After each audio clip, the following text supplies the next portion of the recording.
GrapheneOS, the privacy-focused Android system founded by security researcher Daniel McKay, represents the smartphones that law enforcement agencies around the world are spending millions of dollars trying to crack and mostly failing. Police departments have invested over $54,000 annually per tool, while the FBI has paid more than $1.3 million for a single phone unlock.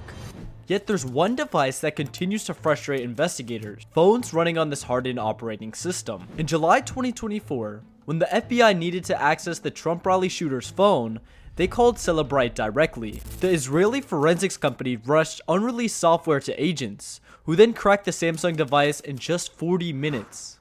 But that same technology, worth $150,000 per unit, hits a wall when it encounters certain secure Android configurations like GrapheneOS. This technological arms race began with the terrorist attack in San Bernardino, California. On December 2nd, 2015, 14 people died and 22 were seriously injured in what became a pivotal moment for digital privacy. The FBI recovered the shooter's iPhone 5C, but couldn't access it due to Apple's encryption. What followed was a public legal battle that would reshape how we think about smartphone security. Apple CEO Tim Cook called the FBI's court order chilling, arguing it would require creating a master key capable of opening hundreds of millions of locks. The company refused to build a backdoor into iOS, setting up a confrontation that divided public opinion. Law enforcement argued they needed access to solve crimes and prevent terrorism. Privacy advocates warned that any backdoor could be exploited by criminals and foreign governments. By March 2016, the FBI announced they'd found a third party to help crack the phone, later revealed to be the Australian company Azimuth Security. Director James Comey confirmed the tool cost more than $1.3 million and only worked on iPhone 5C and older models lacking Touch ID sensors. If law enforcement wanted into modern smartphones, they need to pay handsomely for it. Today's phone cracking industry is dominated by two major players. Cellebrite, the Israeli company that helped with the Trump shooter's phone, claimed to have assisted in over 5 million investigations worldwide. They serve close to 7,000 customers and reported $89.6 million in annual recurring revenue for just the first quarter of 2024. Their main competitor is Magnet Forensics, formerly known as Grayshift, maker of the GrayKey device. These companies survive by purchasing zero-day vulnerabilities, which are security flaws unknown to phone manufacturers. It's a constant game of cat and mouse. Hackers discover exploits and sell them for profit. Apple and Google race to patch these vulnerabilities. Then, new exploits surface, and the cycle continues. According to Washington nonprofit Upturn, at least 2,000 law enforcement agencies across all 50 states now have access to these mobile device forensic tools, following NIST's special publication guidelines on mobile device forensics. The costs are pretty insane. GrayKey devices range from $15,000 to $30,000. Cellebrite's premium tools cost between $75,000 and $150,000. Within 5 years, agencies purchased these tools approximately 50,000 times. Here's where it gets interesting. The success of these tools depends heavily on the phone's state when seized. Devices exist in two security states: BFU before first unlock and AFU after first unlock. A powered down phone in BFU state is like a locked vault. Once unlocked with a passcode, it enters AFU state where encryption keys load into memory, making data extraction much easier. This is why Apple introduced the inactivity reboot feature in iOS 18. If an iPhone remains locked for 72 hours, it automatically restarts, forcing it back to the more secure BFU state. Law enforcement officials in Detroit warned other departments about phones spontaneously rebooting during forensic examination. Security researcher Jessica Klassen called it a very powerful mitigation, noting that an attacker must have kernel code execution to prevent an inactivity reboot. This feature leverages Apple's secure enclave processor to maintain security even when the device appears accessible. Leaked documents revealed GrayKey's true capabilities. Modern iPhones from iPhone 12 and newer allow only partial data extraction when running current iOS versions. Older iPhone 11 devices remain vulnerable to full extraction.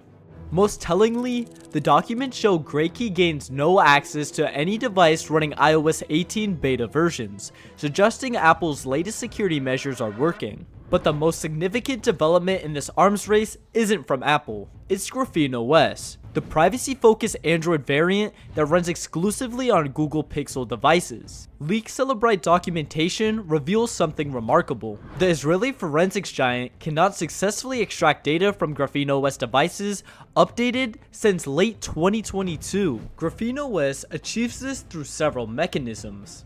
It ships security patches months ahead of Google's official releases, closing vulnerabilities that Cellebrite actively exploits. The system automatically reboots locked devices after 18 hours by default, faster than Apple's 72-hour timer. Most importantly, it runs on Google Pixel phones equipped with the Titan M2 security chip, which provides hardware-level protection against brute force attacks. The leaked Cellebrite capabilities list is telling. They can successfully exploit every non-GrapheneOS Android device brand in both BFU and AFU states. But GrapheneOS devices with patches past late 2022 remain resistant even when fully unlocked, preventing extraction of private user data beyond what's already accessible to the user session. The resistance comes at a cost. GrapheneOS sacrifices convenience for security. It doesn't include Google Play services by default, limiting app compatibility. Users must manually install a sandbox version if they want access to the broader Android ecosystem. The setup process is technical, requiring users to unlock their bootloader and flash custom firmware. It's not for casual smartphone users. The implications extend far beyond individual privacy. Law enforcement surveillance capabilities have evolved from basic device extraction to sophisticated operations. The 2020 EncroChat takedown by European authorities demonstrated how coordinated international efforts could compromise encrypted communication networks used by criminal organizations across the continent. Building on that success, the FBI's Operation Trojan Shield took a different approach. For 3 years, the FBI secretly operated Anom, an encrypted device company popular with criminal organizations.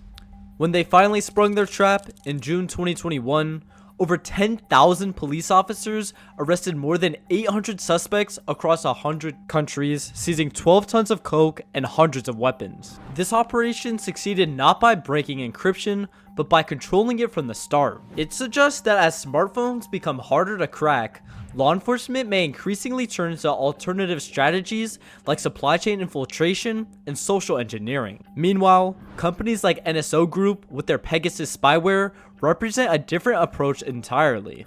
Remote exploitation that bypasses the need for physical device access, though this technology faces increasing international scrutiny. In December 2024, Amnesty International revealed how Serbian police use Cellebrite tools to target journalists and environmental activists. The spyware campaign infected devices while they were in police custody, demonstrating how forensic tools designed for legitimate law enforcement can enable authoritarian surveillance.